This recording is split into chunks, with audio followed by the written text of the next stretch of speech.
you're turning away from the light. So that's where it's you can lead the lifter to the macro tracker. You can't force him to input his values. But for anybody where you do want to kind of get a better grasp on your gains and take more control of the progress you want to make,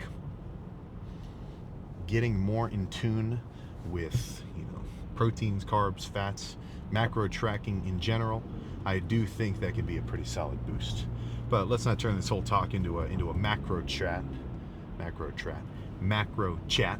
Plan for tonight's lift with back. Just get a back pump. Honestly, not too crazy. I'm not going to do any really heavy rowing. Like, there's a reason you haven't seen me do any like three plate to 25 pound oh,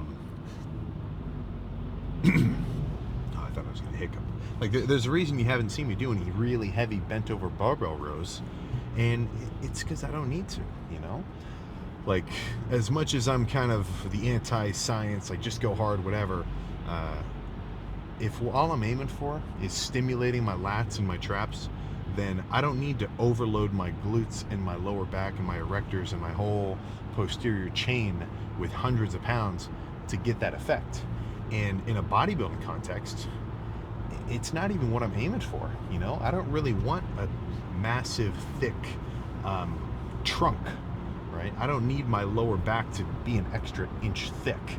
If anything, I kind of want it to stay the exact same size it is and have my lats grow around it so I can kind of keep my waist more tapered. And that's because I'm not training for like pure performance.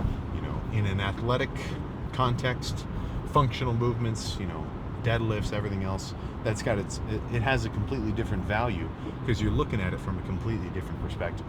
But for me, I'm coming into the gym with the goal of I want to pump up my lats, my traps, all sorts of fancy like rhomboid, Terry's major stuff in between, like those little detailed muscles on the upper corners of your back, and I don't want to work anything else.